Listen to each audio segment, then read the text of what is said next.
check, check.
அதான் இந்த பின்னால போயிருந்தா ஏதோ அங்க ப்ராப்ளம்னு சொன்னாங்க. ஓகே, அந்த ப்ராப்ளம் என்ன?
Check, check.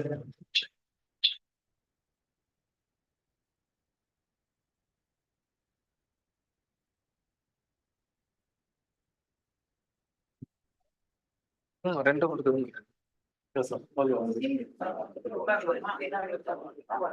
Check, check. 1, 2, 3.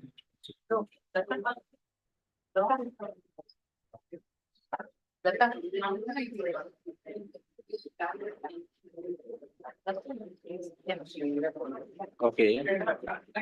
So there.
We apologize for the slight delay in starting it due to some technical issues, which I think have been resolved now.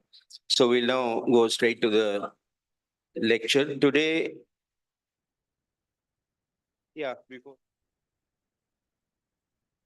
Moon Foundation and Sri Jnana Advaita Peetham, I have a great pleasure in welcoming you all to this first Sri V. Doraisamy Memorial Endowment Lecture.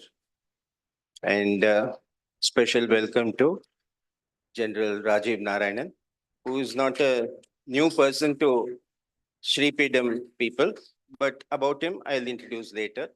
So now some people here may not know about Sri V. Doraisamy. So a few words about him, a very brief introduction. He was an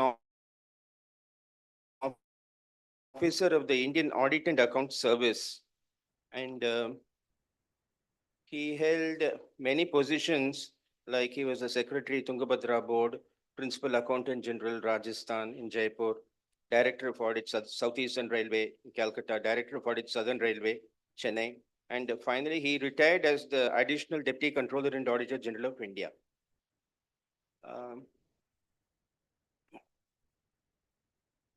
He is a long-time devotee of our Sadguru Sadguru Sri Jnananda Sarasvati for a very long time, and entire family. And he was blessed to have our Sadguru's darshan in the year 1940, when in Trichy, he was studying in Campion School. His father was, I think, in the auditor of chief auditor of the South Indian Railway, and Sadhguru's father, Mr. Velupillai, was the general manager of the South Indian Railway. So they were also living there. And so at that time, he has met Sri Sadhguru. And in fact, Sri Sadhguru's brother, late Air Marshal Venugopal, was his classmate then in school, maybe primary school. He was a very unassuming person and got along very well with everyone. Absolutely no controversies in, family circles or social circles, official circle, everywhere. Everyone liked him. That sort of a person he was. And it's sort of a strange coincidence that today we are having a major general to talk on him. because he was very passionate about the army and especially about the stories of World War One and Two. He had a fund of information. He had read a lot about these world wars, and it was one of his passions, I think. He used to tell us so many things about the incidents in World War One and Two. And he also had a stint during in early in his career. He was an undersecretary in the Defense Ministry also, which perhaps deepened his interest in these military operations and all that. He did his bachelor's and master's degree from in economics from St. Stephen's College, New Delhi, and he was very fluent in English, Hindi, and Punjabi, and less fluent in Tamil. There, I would say. He was very fond of music, especially Hindi light music and popular Western music. And his favorites were K.L. Saigal and Pankaj Malik. He had a very fine sense of humor. That and he was also a avid reader of books. Loved Conan Doyle. Had all the Sherlock Holmes books. He had a good library, and which he had, I think, during his service, about 20 transfers all over India they had done. Everywhere he would lug on, all these books would also be taken.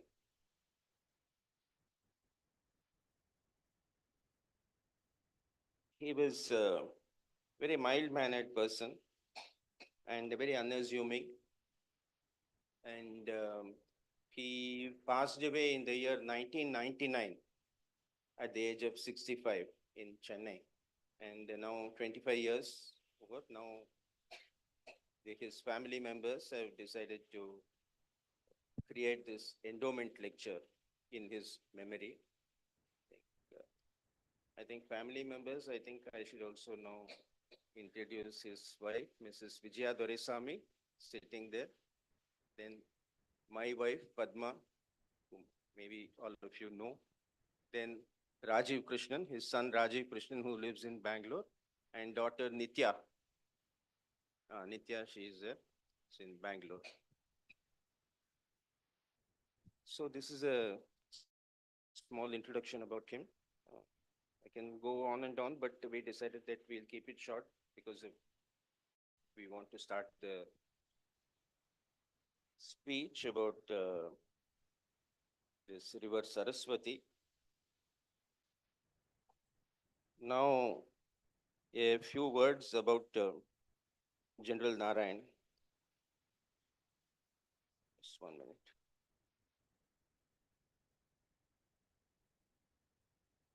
Yeah, but yeah, a lot of things have been sent to me by Kaushik.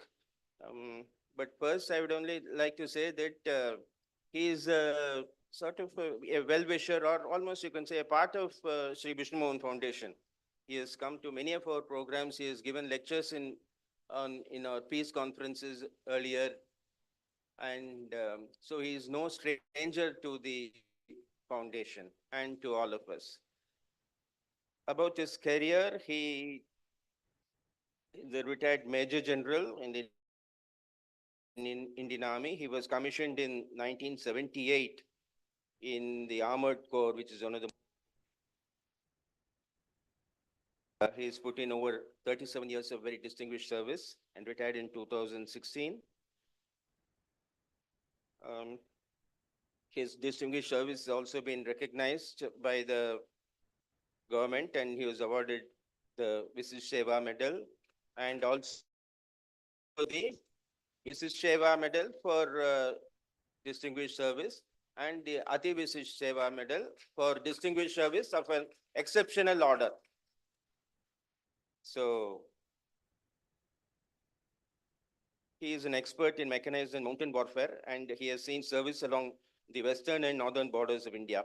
And he is known within the army as a cerebral general. He is an avid follower of the international relations and geopolitics for over 3 decades and is a specialist in China affairs.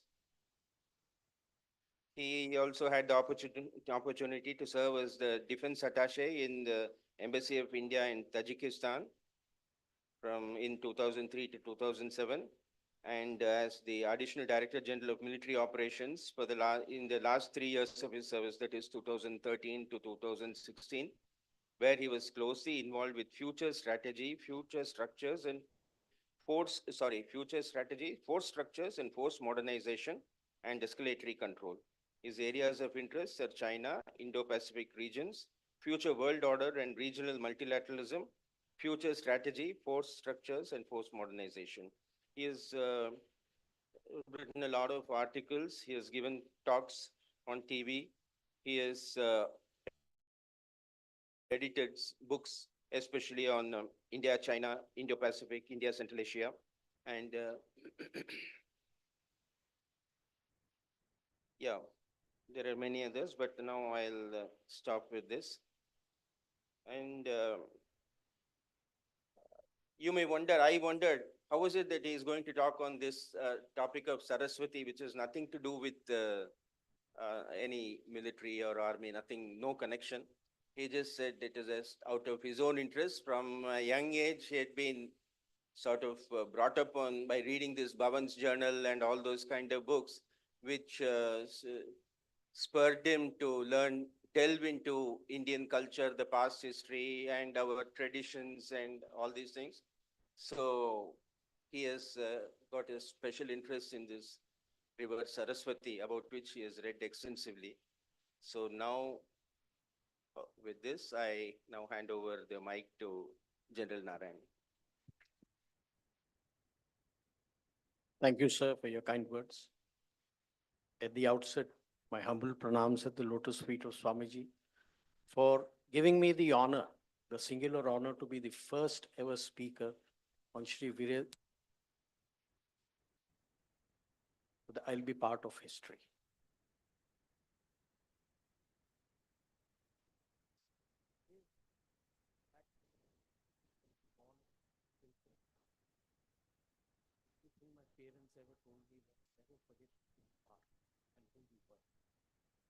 We must connect with our own Itihas. So from there, it started in journey, which is a parallel track which are working within my services. It's been parallel track. Yes, when I was commissioned in the Indian Army, it was one of the most decorated, but the senior most officer of any unit is called the colonel of the regiment. And I would think that it was just destiny that I happened to go to that unit, because I'm the first and the last in my family to be in the army. That officer, God bless his soul, late Lieutenant General Hanuj Singh, has been a saint, scholar, and a soldier, and is known in the Indian Army for his saintly ways.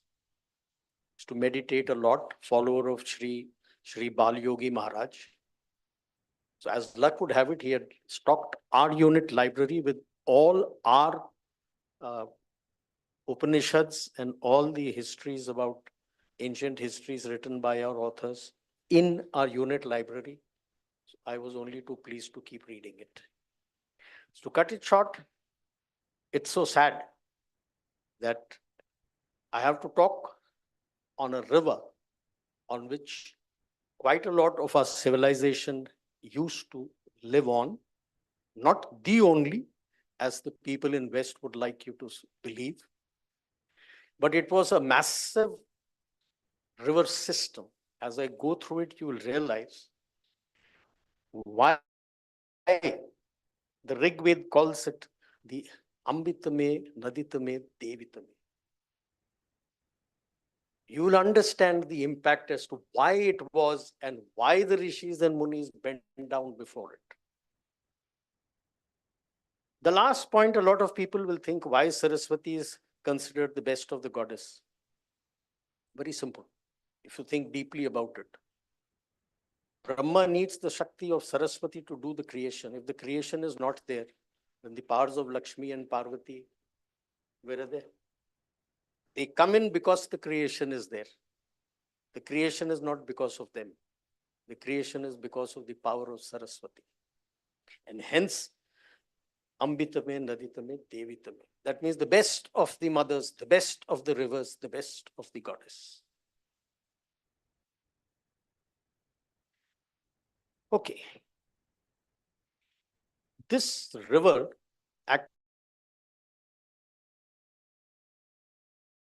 actually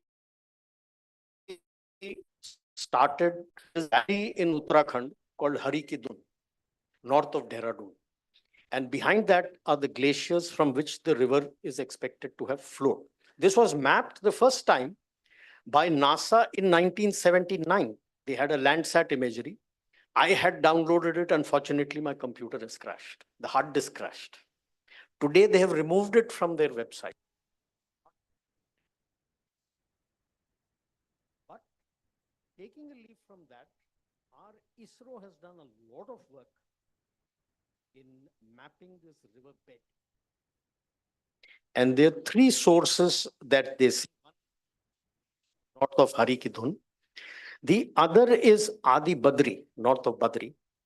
And the third they say is from Mansarovar. Well, I'm not surprised there are multiple sources, because when you look at the river, when I explain the river to you, Ganga itself has multiple tributaries. Even before it forms the Ganga, you have the Alaknanda, Bhagirathi, and the Mandakini. So I'm not surprised that it has so many tributaries. As per the Landsat, our ISRO Landsat, it has flowed from Uttarakhand via Haryana through Punjab and into Rajasthan. The present, today's Thar Desert, and in Pakistan, what is known as the Cholistan Desert, that was the riverbed of Saraswati, estuary from Run of Kutch right next to Karachi. That is the width of the estuary. It used to flow into Rajasthan at a place called Satarana, which is about 15-20 kilometers north of a place called Patiala. Near it, I have commanded my armored brigade, been to that location. ISRO says 11 miles wide. 11 miles is the width of the bed. The top of any river is 3 times the width of the bed. That means at that place, it would have been 33 miles wide. 55 to 60 kilometers. Just think about it. The whole of Chennai, the greater Chennai, will get subsumed in it and you won't even see it. That is the size of the river there. Okay. And I've given the source here is from ISRO, where this Saraswati course is given. I have a little issues with the names that they give. The ancient name that they have given for the channel also of, they call it Ganga. Was it Ganga? We don't know. It's what we know today. If you read the Ramayana, they don't talk of Ganga, they talk of Saryu. There is Gandaki, there is Saryu. Okay, there is Kosi, Karnali. Now, Gandaki, Karnali, Kosi, they all come from Nepal. And Saryu also comes from there only. So all these would have formed together to become a big river. Why was it so big?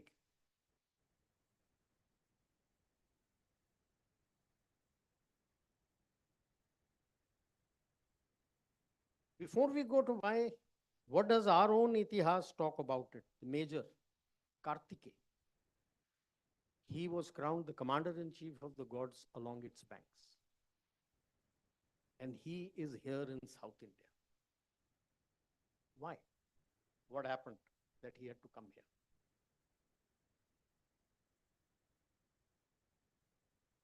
Remember one thing of Shiv Parvati's wedding.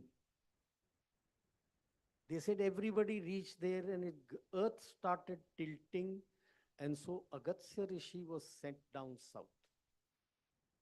to balance it. But historically, when you look at Agastya Rishi, he was barely 5 feet tall. So what was it?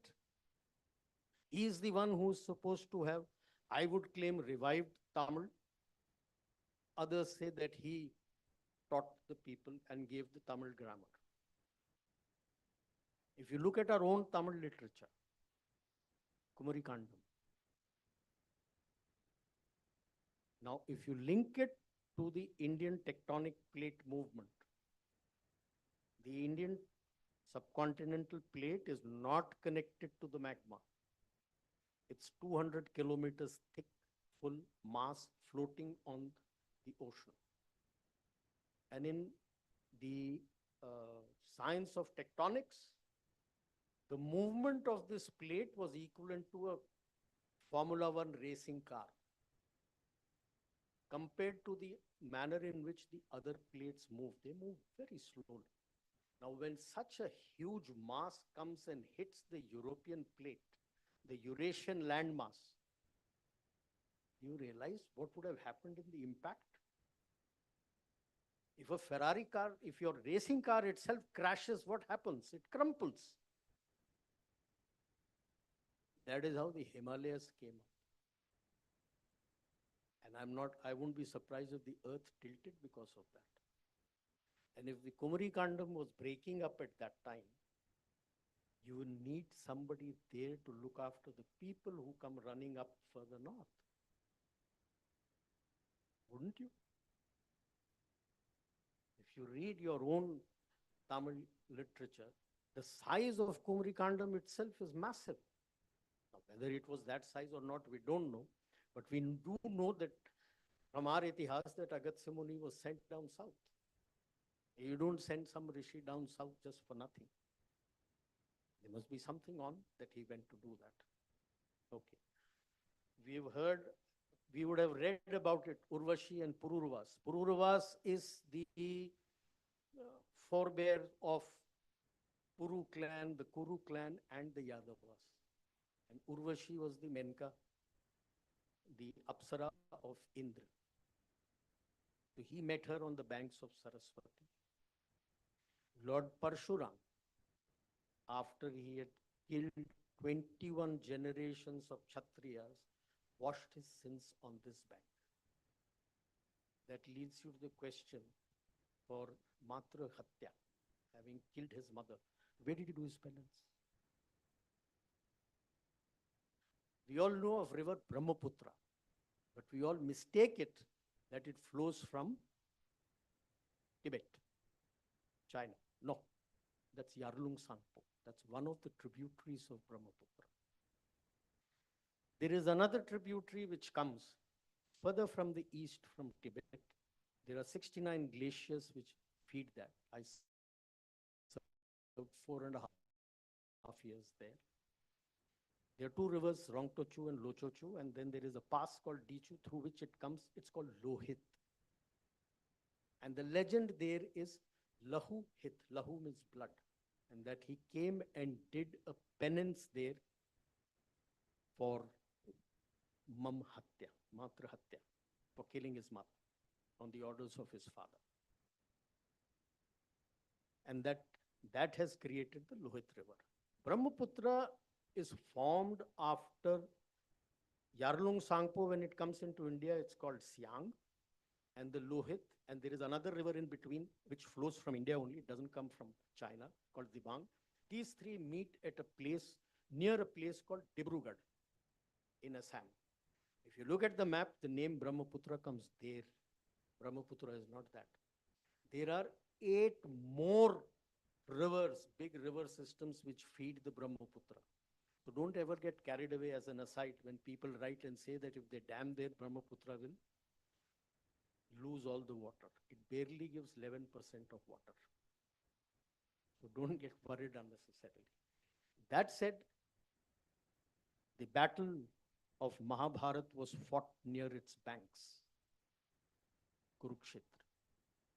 The river flowed near it. Once it dried up, what happened in Mahabharat, there were just a few lakes. Those lakes, I have seen those lakes. I have served near that place. It is near Ganganagar and Suratgarh. I've served in both places. You go in the desert, you suddenly come up on the dune range, you climb up the dune, you suddenly fresh water, sweet water. A lot of people come there for duck shooting early in the morning. That was one of the lakes in which Duryodhan hid himself when before fighting with Arjun. So the Saraswati was already fading away.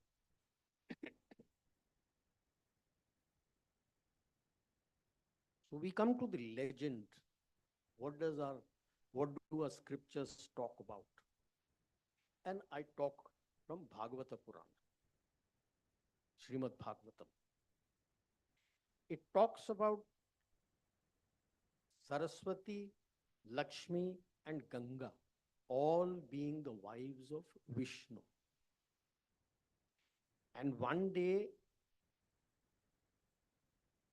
Saraswati found that Ganga was observed by Saraswati. She was trying to woo Vishnu behind their backs. So she becomes angry and picks up a fight. Saraswati picks up a fight with Ganga. Lakshmi comes in to sort it out. Ganga, in her anger, curses Lakshmi to be born on earth as Tulsi. There are two variants to Tulsi also, from Srimad Bhagavatam and from Skanda Purana. There are two separate variations.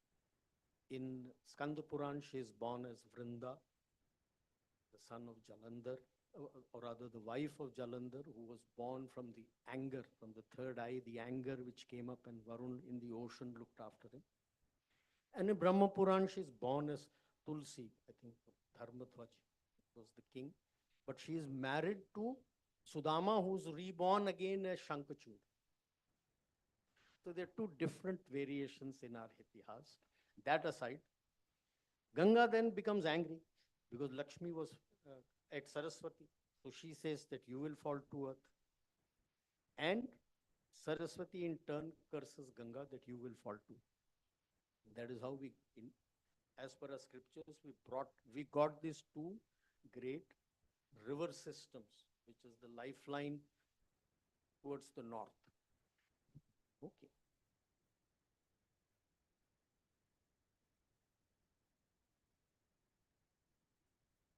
Okay. Why do we think of Saraswati so massive? What were its tributaries? The Satluj used to flow into it. The Ravi, the Satluj, the Byas would flow into it. Then you had the Yamuna also would flow into it. And then there is another river system which we know today as Ghaggar, Drishtadvati. That also used to flow into it. And that is how it became such a massive river. And we are always taught about Indus Valley civilization.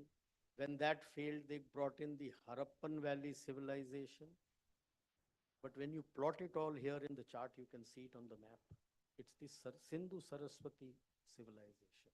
And that is what now currently the NCERT has been told to teach, that it is Sindhu Saraswati. Everything is all around the Sindhu Saraswati. Right.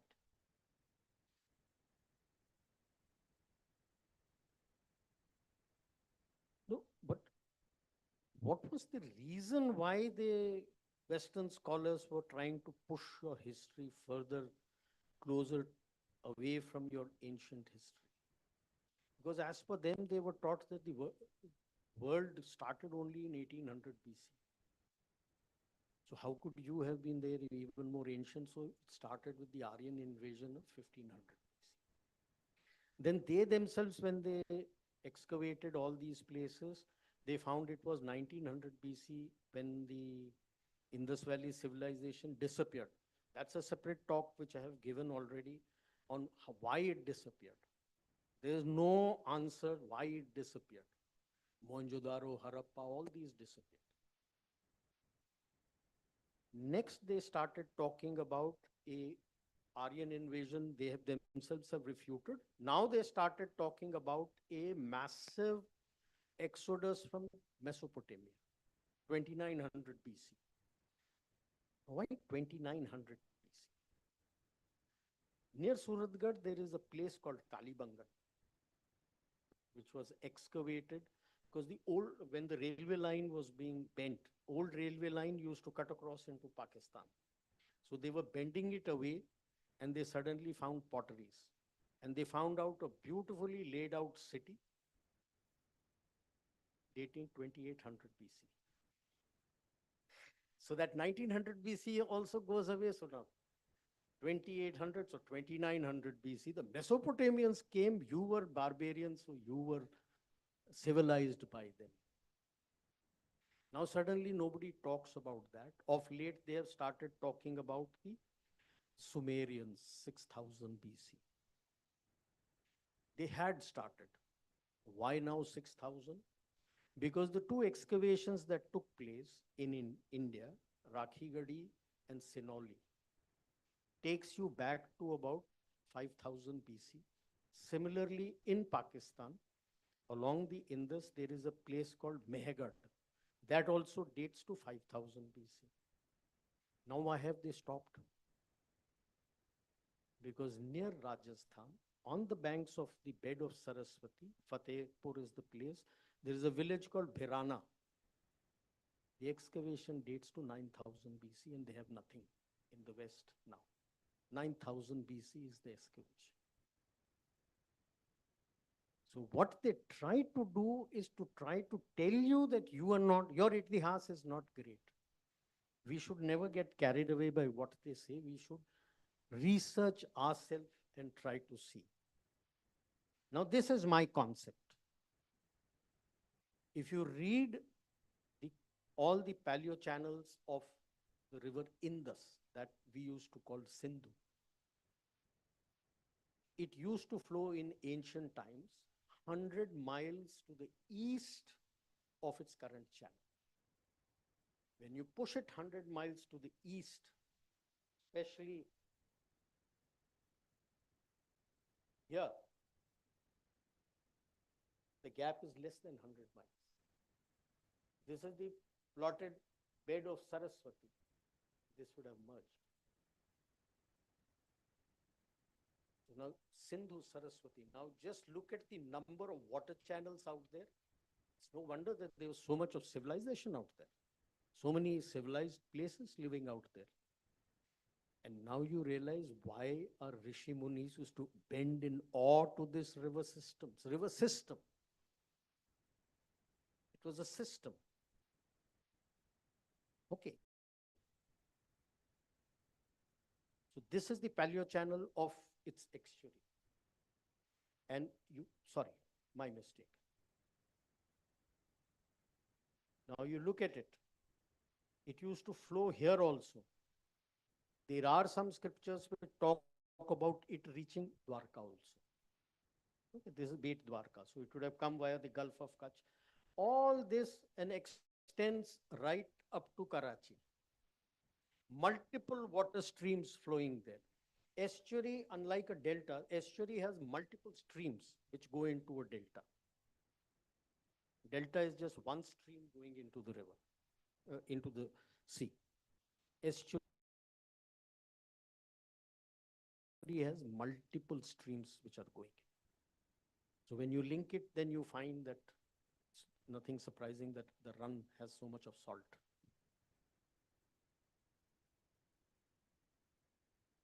Then I come to what they have taught us and left us as Sapt Sindhu. And they only talk about the 7 rivers, tributaries of, and the Sindhu River. And they leave it at that. And as if the Aryan invasion came there, the Vedic civilization was only there, and create the divide of Aryans and Dravidians. In our scriptures, you will never find these words. There is no word called Aryan. Arya, when they talk about, is a nobleman. And there's no term called Dravidian in our scriptures. This has been introduced by the British. I talk about the 7 river systems across our landmass. When you start from the left, you have the Sindhu Sarasvati. This is a 3D model of India. This is the massive river system, Sindhu Sarasvati. For want of a name, I've called it the Ganga Brahmaputra. The Ganga flows into present day Bangladesh.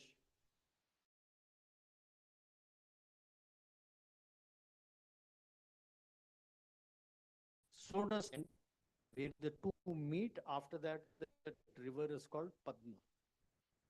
So this is your Ganga Brahmaputra river system.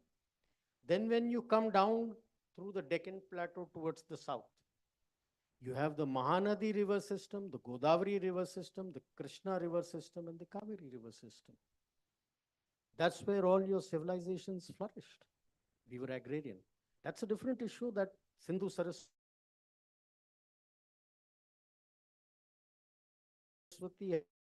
had a massive, larger, but to negate all the other settlements, just look at this, how secure you were. North, you had the Himalayas. From the west, they had to, how would they cross so many multiple river streams and come across to attack you? And the peninsular area were the seas.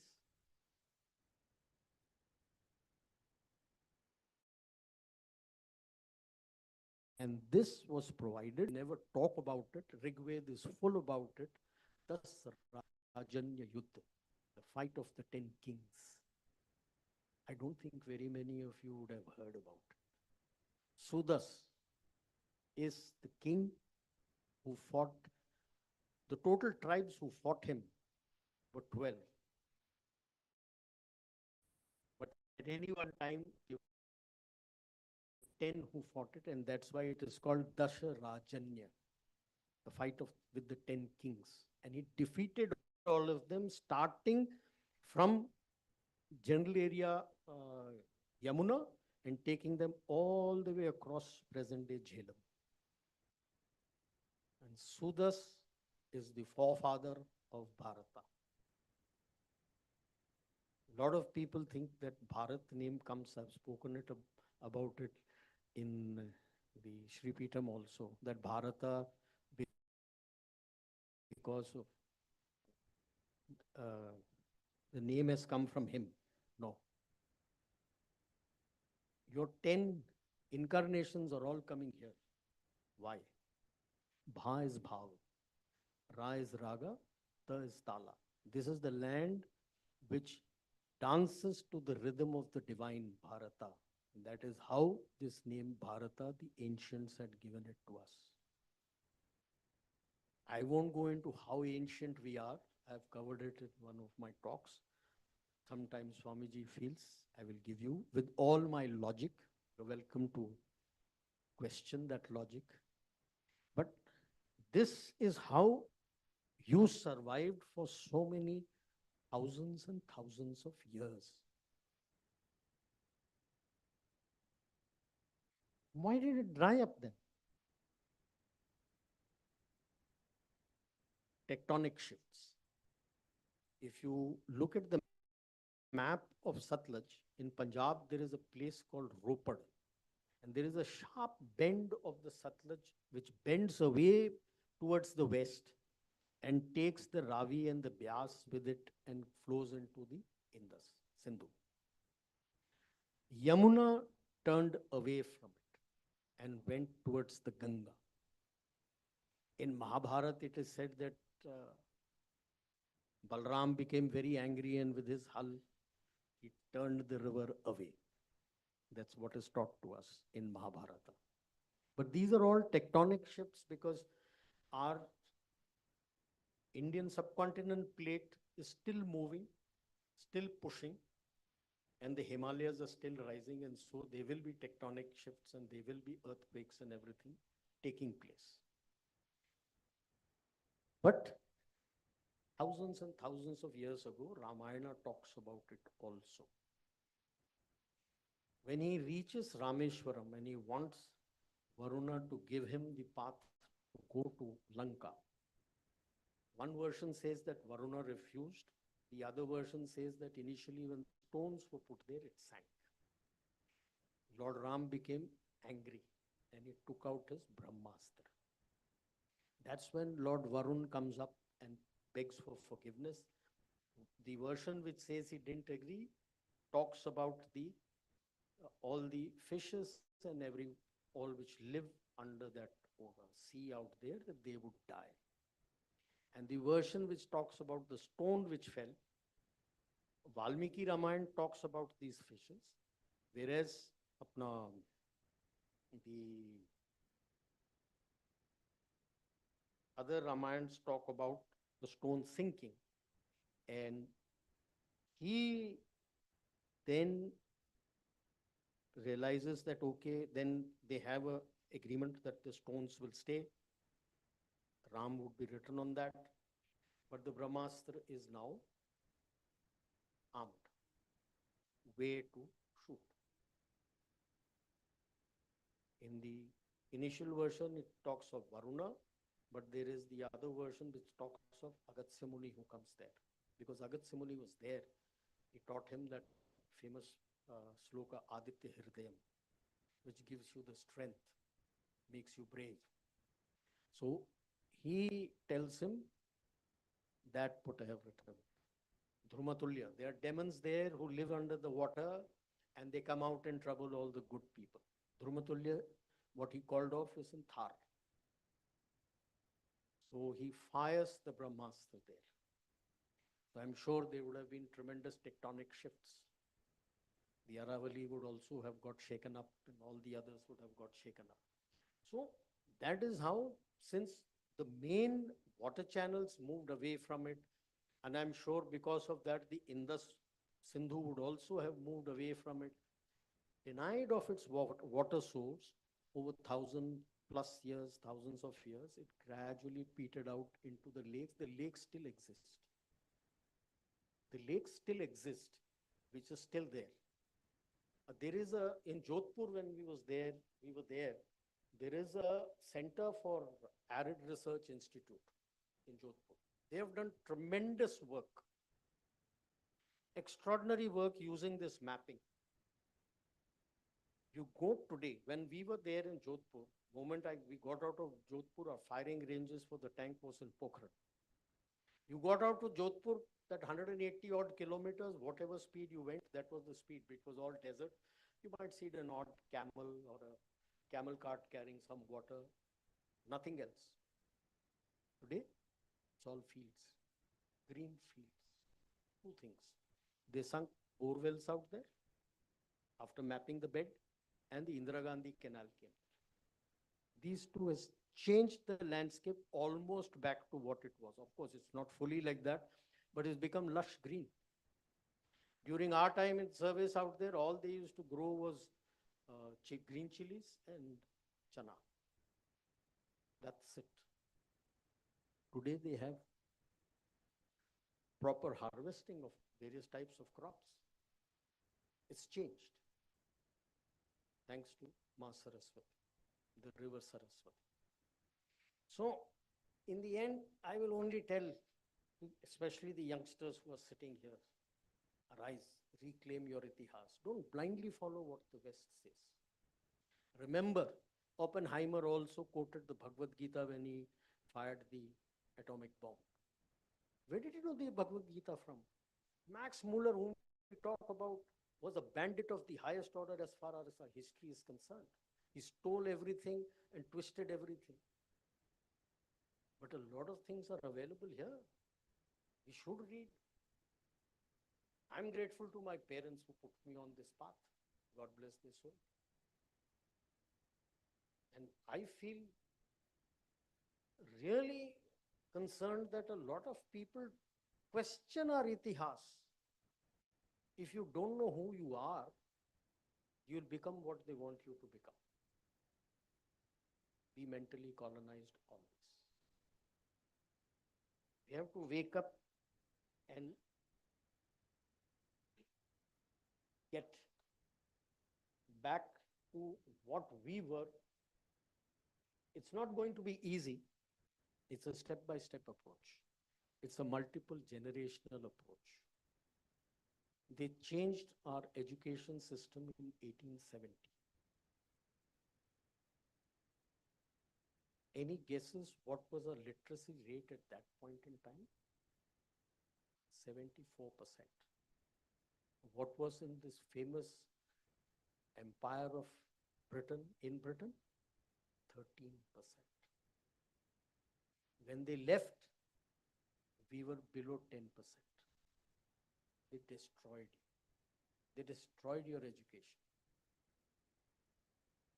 The Gurukul system was not learning by rote. You had to understand, grasp, and understand the application of it. English has one word, teacher. And maybe in college you have professor, but even there you call who's your teacher, he will say Professor so-and-so. Okay. You have 6 levels of teachers in Sanskrit. I'll leave that for the next time. Who all are there and what they were supposed to do. 6 levels. You never went to the next class till you had not absorbed what you had taught and was able to apply. It's not that you vomit it out on the paper, you score your marks and you go. No. So there was nothing called cut and dry. But the 1857 revolt was orchestrated through the temples and the gurukuls. And that was what they targeted and destroyed. They wanted a whole lot of followers who would blindly follow whatever they said. That's what you have in your education system today. A child gives the 12th board, comes out. After 1 month, you go and ask him the questions, anything on that. I guarantee you, 80% of them won't be able to answer again. Because without understanding, without grasping, right from childhood, if your foundation has not been good, without understanding anything, you mug it up, you poke it out. That's what the quota factory is all about also. How it's not teaching you anything. They tell it openly. They teach you how to pass exams. Same is the case which has happened now in UPSC, your coaching classes. How to pass the exam. Unless we get out of this mentality, we lose our itihas. So I finish here. Any questions?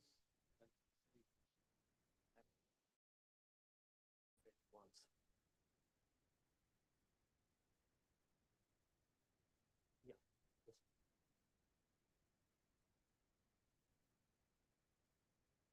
Sir, this Prayag, they say, is the confluence of the Ganga, Yamuna, and Saraswati. So how is that reconciled in this? That is because one of the tributaries of the Saraswati bent into the Yamuna. And so that tributary is still going in along with the Yamuna into Prayag. So that is how they say Ganga, Jamuna, Saraswati. Yes, ma'am, please. Sir, about Sudas, the king, what are the sources of information available to us now to read up, sir? Rig Veda. The whole lot of details about those battles given there. Another word of caution. When we read these things, we have to be very careful of 2, 3 things. Names get repeated. So when you read about Sudas, they will talk about Vashishtha and Vishwamitra. And you will think, oh, they were with Ram, and then you will go wrong in your timing. Number 2, we make the mistake of looking at the stars and trying to correlate the time. Please remember, astronomy, the complete cycle and all the stars and planets will come to exactly the same spot once in every 45 to 45,000 years. They come back again. Our concept of Vedic timelines is a circle. You have a second, it has a cycle of 60. After that, it becomes a minute and the second starts again. The minute has a cycle of 60. After 60, it becomes an hour and the minute starts again. The hour has a cycle of 24. After 24, the hour again starts by 1, but it has become a day. Our calendar, days are 30 days for all months. It's a lunar calendar. So you don't have the problem of adjusting your atomic clock or having a leap year. If you ask anyone, why is the English calendar having 31 days for some and 30 days for some and 28 for February, nobody can tell. But the nomenclature itself is wrong. Deca in Latin means 10. So how have you got the 12th month after 10? There's something radically wrong.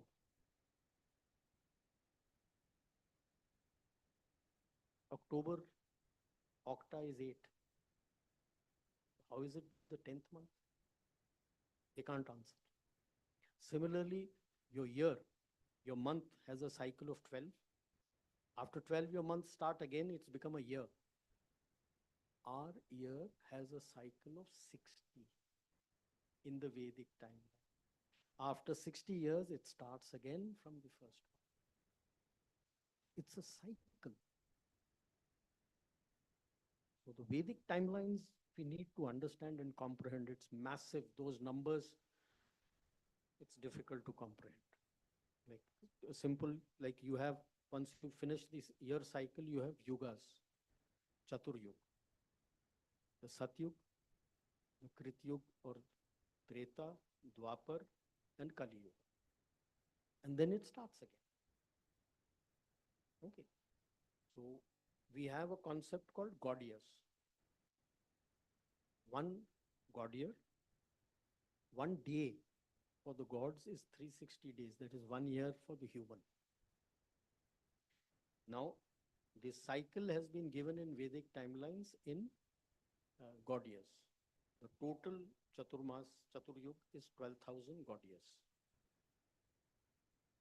Now, 4,000 is given to Satyug, 3,000 to Kritiyug or Treta, 2,000 to Dwapar, and only 1,000 to this Kali Yuga.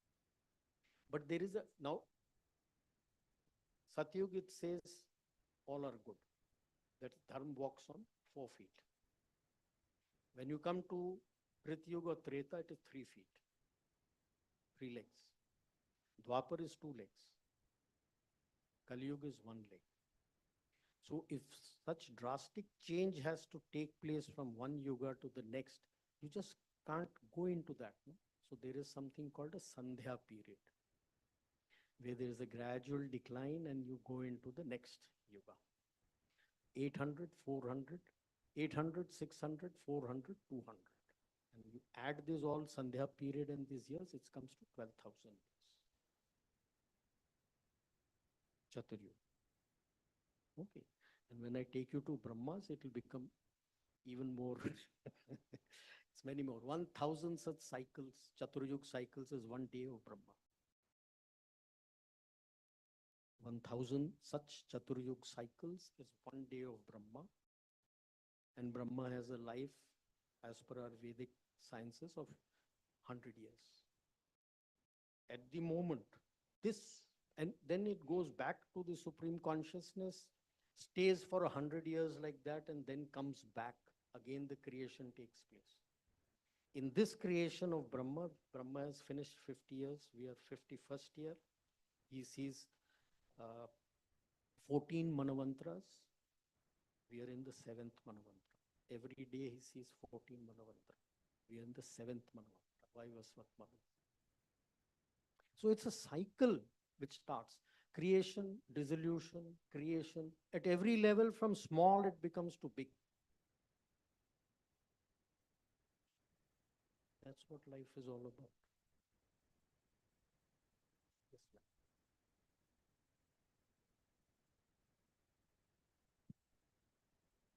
Pranam to Sadhguru Swamiji.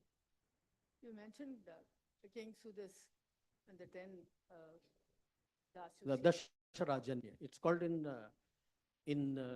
Rig Veda, it's called Dasharajanya. Yes, and that has become almost a pivotal point in re-looking at our own Yes. cultural history. Yes. And, It predates Ramayana by thousands and thousands of years. It's in Satyug. yeah, the, It goes even before Parshuram. the connotation of the word Dasa, the 10 kings whom he defeated. Dasha.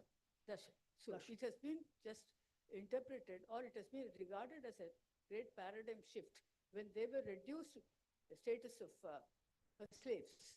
And so so this has been so much in kind of cultural anthropological studies.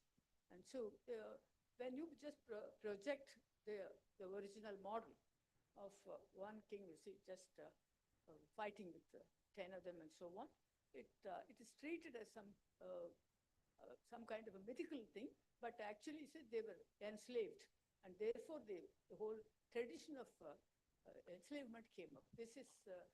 I won't subscribe to that. It is because the battles were, it was not a single battle. The term Dasharajanya war doesn't indicate that. There were multiple battles he fought. Like I said, starting from Yamuna, taking them all the way across the Jhelum, and then he left them there. So whether they stayed between the Jhelum and Sindhu is not clear in the Rig Veda. Did they go across to the Sindhu? Did they migrate towards the west? We don't know. But they were wanting to take over power in Bharat. And he, with the help of Vashishta, defeated them and pushed them back. His Rajguru. There used to be a concept of Rajguru. And I'm sure he would have been a very powerful king. He would have had a massive army. That's how the 10 kings joined together to defeat him. It's not that he had a small, he is one and they were 10. Fine. But then he must be having that kind of armies like what we call Akshauni. One Akshauni equal to 1 million people. That's the size.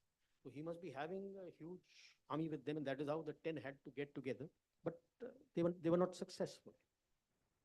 That is what the West has this concept of enslavement because they have seen that in their lives. I don't blame them. That is what they have seen. Like, one of the things which I had mentioned in one of my talks is that when did our Indian subcontinental plate break away from Gondwana? So before that, I will tell you, if you have a Manu, it's much easier for him to teach everybody if you have a supercontinent.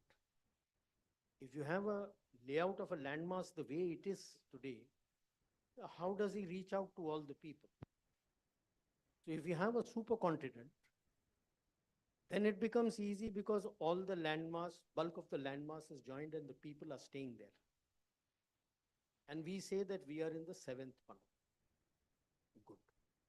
When you look at plate tectonics, every 250 to 300 million years, there is a supercontinent. And because of the rotation of the Earth and the revolution of the Earth, the centripetal and centrifugal forces break it all apart. And then they join back again. And surprise, surprise, the last supercontinent was the 7th one. Now, taking it further, our landmass broke away from Gondwana. The supercontinent that was there, Pangaea, was breaking up into Gondwana and Laurasia. Laurasia is what is present day the Americas, from where it broke off and went. Our landmass, when it broke off from Gondwana, we broke off between 180 and 210 million years ago. As per them, as per the archaeologists and all, what age was that? Jurassic age has just started. Now, if you have dinosaurs running around all that along their Gondwana land and Laurasia, can civilization flourish? No. Where will they stay to protect themselves? Caves. What will they be? Hunter and gatherers. I'm not surprised if they say that that's the way it was. That is the life that they are coming from. We did not have that. You just get an odd fossil of a dinosaur, a couple of them somewhere in central India and all that you get. That's about all. Now, if you don't have this problem, you're separated by a huge sea between present day Africa and your landmass, civilization will flourish here. Everything will flourish here because you are secure. When people talk of Kumari Kandam being a myth, has anyone heard of Wallace Line? Okay. There's George Wallace. He found this out. South of Indonesia, between Indonesian archipelago and Australia. It's named after him. The fishes and the animals don't cross the sea and go the other side. They're scared to cross. So the set of animals and mammals and fishes that you get north of the George Wallace Line is not found south. Why would it happen? Why does an animal not go somewhere? Take you back to Pavlov's scientific experiment on animals. You feed an animal like he did it, a dog, he would feed it only after he rang a bell. And over a period of time, even if he had fed it fully, the moment the dog heard the bell, it would feel hungry and want to come. So if Kumari Kandam was there, it used to be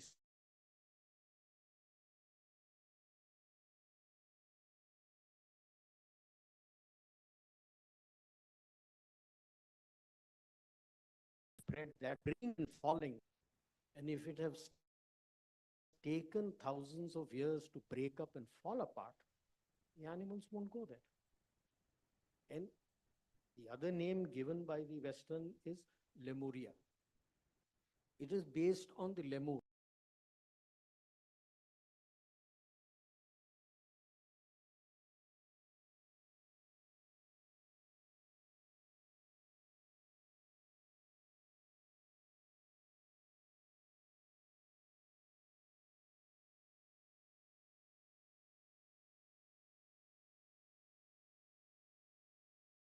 So there are a lot, see, history is such that in archaeology, after 10,000 years, you will not find anything buried because as it comes closer to magma, it burns off.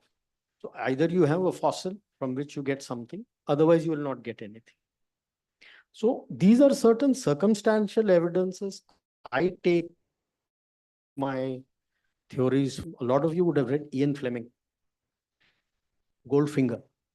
The statement he makes is once is happenstance, twice is coincidence, third time is enemy action. So if I see 3 or more coincidences, I'm sorry, it can't be like that. Then something is connected. So that is how I take my theories about how we moved and what we did. And the third thing about before the Himalayas, the southern rivers were there. I don't think the Narbada was there. Narbada runs in a rift valley. Before the Indian landmass would have come and hit there, all are Devi Stutis. Devi is supposed to be living in the mountains. And there's one term you would have heard, Vindhya Vilasini. She lives in the Vindhyas. Vindhya is not a mountain. But in Skanda Purana, it talks about Vindhyas being so high that it became proud and wanted to stop the path of sun. And that during Shiv Parvati wedding, when Agastya Muni was also tasked to tame the Vindhyas, that when he crossed the Vindhyas bent and touched his feet. And he said, you stay like this till I come back, and he never came back.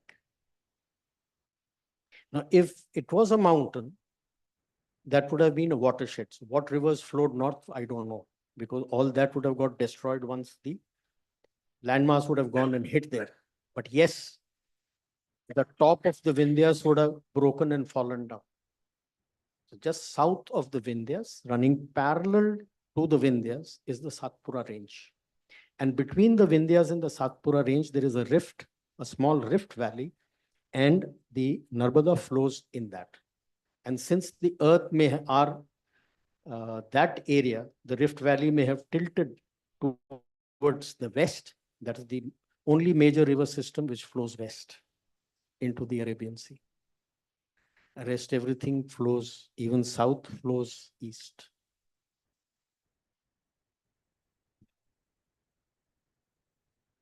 Yes. Maybe not pertinent question. No. They're recording. So, we were told that Ganga and Yamuna have the geographical outlines, but Saraswati is only an undercurrent, which cannot be seen, like Ida, Pingala, and Sushumna. That is used to be compared with. Sushumna can be seen only through Tattvadarshis, otherwise not like Ida, Pingala. Like that, it was been taught to us. Now you show an geographical this thing. So what is that logical this thing that you can give? Etc. Sorry for that. It's very impertinent. I'll explain that also. Sir, this is based on the land mapping of the riverbed of Saraswati. What is left of Saraswati today is one of its tributaries, then called Drishtadvati. Today is Ghaggar. Ghaggar is untamable because you try to stop it on one side. The bed of the river is so vast, Saraswati River, it jumps across and goes the other side. Then with remote sensing, they have located all the underground aquifers, while the Saraswati on top may have got parched and gone away. Like I said, only 7 lakes are left. The aquifer is still active. And the proof of that is all the water that people outside Jodhpur, Jaisalmer and all that have found. Today there's no problem for water for them. There's water in every village. Yes, somebody is sitting way out, we call it in Rajasthani, it's called a dhani. He may not have water, he may be depending, but in the villages, there's tap water in every place based on this mapping. So, yes, once it's dried out, they would be referring to the underground aquifer of the Saraswati, which was still active.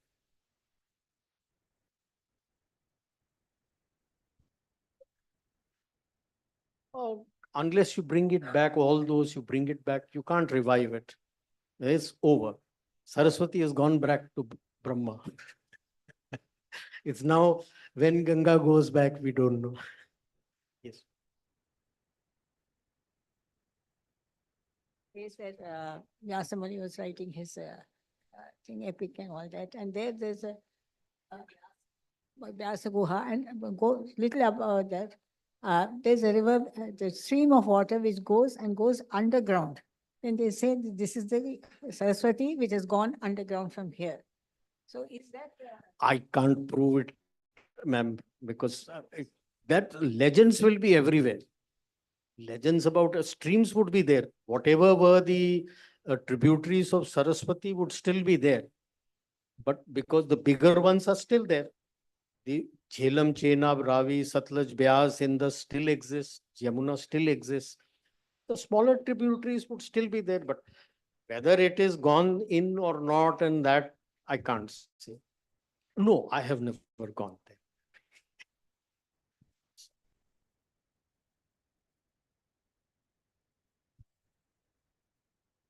Anyone else, any doubt? Because you mentioned Vedavyas. We know him as Vedavyas. Does anyone know what is his actual name? Krishna. Dvaipayana came later. He is also Krishna. And when Lord Krishna was born, there would be confusion. So since he was born in an island on the river, So he was called Krishna Dvaipayana. Like you had the fifth incarnation was Ram, whom we know as Parshuram. And then the next incarnation was also Ram. To differentiate, that is why they called him Parshuram. Otherwise, he is also known as Bhargavaram. Okay. So Parshuram, because he used the Parshu to kill.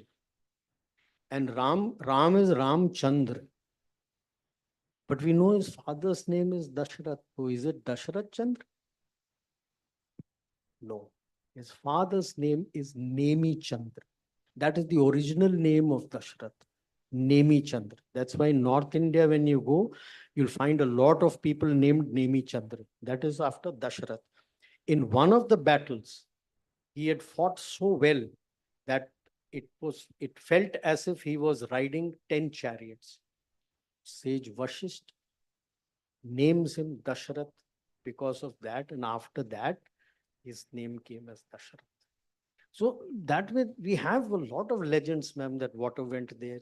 Like near Jammu, there is a place just above Jammu. There is a place, a temple, Devi's temple is there. And they say there is Ganga here. It's called Gupta Ganga. But that we have seen. Any vehicle which goes off the track just sinks. The water table is very high. But they call it Gupta Ganga. No, that is their faith. Ganga is nowhere near there. So there are many such legends which should be there. Ma'am. Anyone else?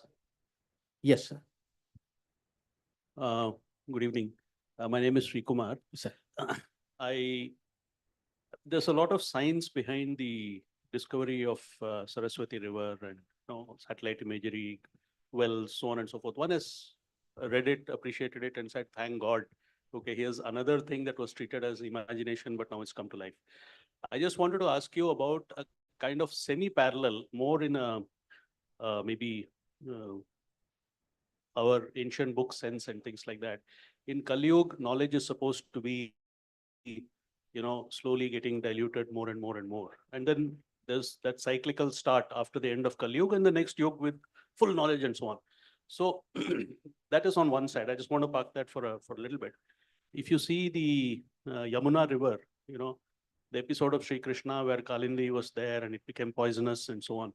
Now, if you look at, what are your thoughts on the following 2 points, right? Taking the Yamuna poisoning, which is happening even now. At that time it may have been Kalia, now it is something else. And like that, the withdrawal of true jnana from, from all of the earth, symbolized by Saraswati vanishing. And slowly now that we are getting into, hopefully the last part of Kali or whatever it is, right? There's many people have opinions on it. And therefore the resurgence of true knowledge, the Saraswati is slowly starting to get discovered. I just wanted to ask your thoughts on that. Oh, I won't say that the loss of knowledge was through the disappearance of Saraswati. No, I take it symbolically with the Mahabharat war. We look at population as it was today. Population then was very sparse. And the battle was fought with a whole lot of kings and the Raj Gurus. We make a mistake of taking a Raj Guru to be a Raj Purohit. No, Raj Purohit is the one who does all the rituals. Raj Guru is the teacher, the preceptor who guides you as per our scriptures, how to take correct decision. Yes, he oversees that also because he's knowledgeable about that and he knows whether some mistake is being done. The Raj Gurus also fought. One Akshauni is equivalent to 1 million people. 18 million. How many were left alive at the end, sir? The 5 Pandavas, Krishna also went away, Ashwathama and Kripacharya. That's it.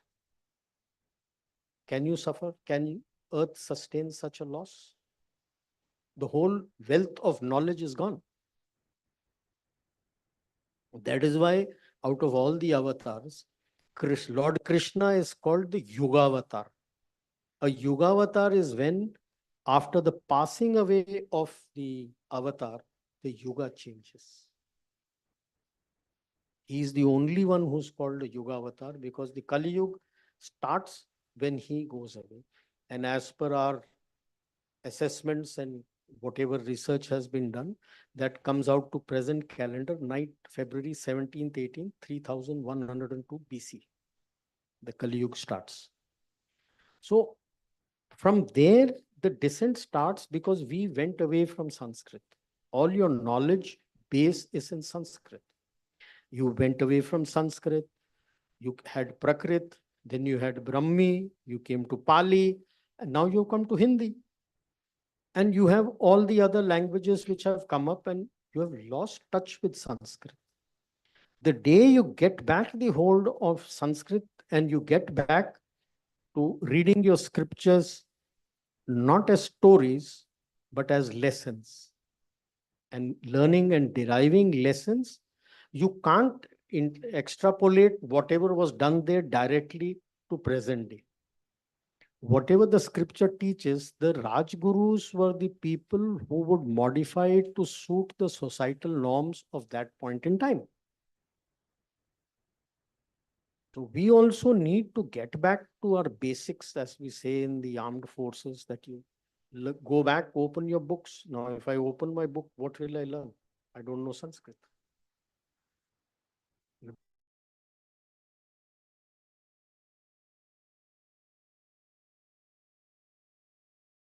No Sanskrit will shift of knowledge. Einstein has also said that a genius uses only 3% of his brain. Now just imagine if in those days you're using more than 90% of your brain, what can you do? What can you achieve?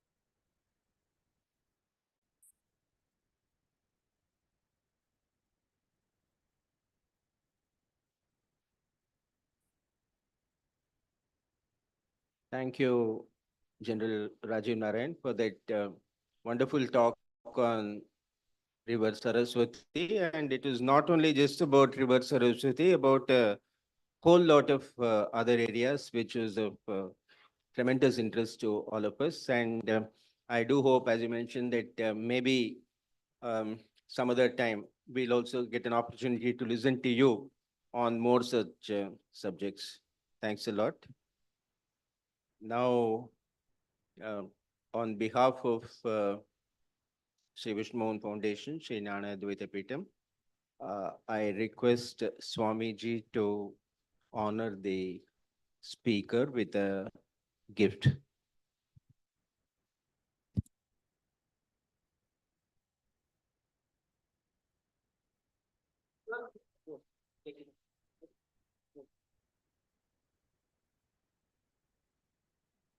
Thank you. With this, we come to the end of today's program. I thank, first of all, as always, our first thank goes to our Sadguru Ma, Sadguru Swami Nyananda Saraswati, without whose grace all these programs will not take place.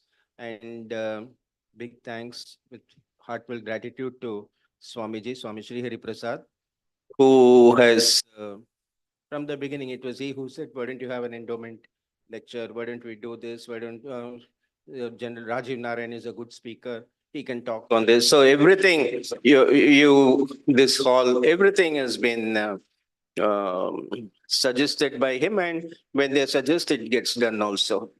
So heartfelt gratitude to Swamiji. And I think I should thank Sharan Aparao of this Aparao Galleries for giving us this hall.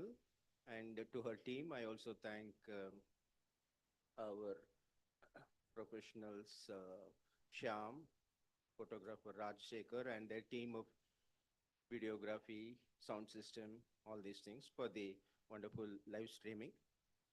And yeah, before I forget, let me just say that all of you perhaps know this, just for those who do not know, one or two outsiders. Yeah, from tomorrow, our Sri Krishna Utsavam, Krishna Festival, annual Krishna Festival is starting at Bharatiya Vidya Bhavan, Mylapore. Tomorrow, the inauguration will be done by the Governor of Goa and followed by concert by Dr. Sirgai Sivachidambaram, and then dance recital by Gopika Verma. It will be there on for 5 days. Pamphlets have been given. If anybody doesn't have the pamphlets, some are available outside. We request everyone to, you can pass on this message also to all your friends because it's a very big hall. Feel free to, I think many of you might have got the invite in WhatsApp also, so that you can forward to all your groups. Tomorrow it starts at 4 o'clock because the governor had slightly advanced his program. So he said he will come by 4 and leave by 5. So tomorrow it starts a bit early. I request everyone to come for that. Thank you once again to all of you. Thank you.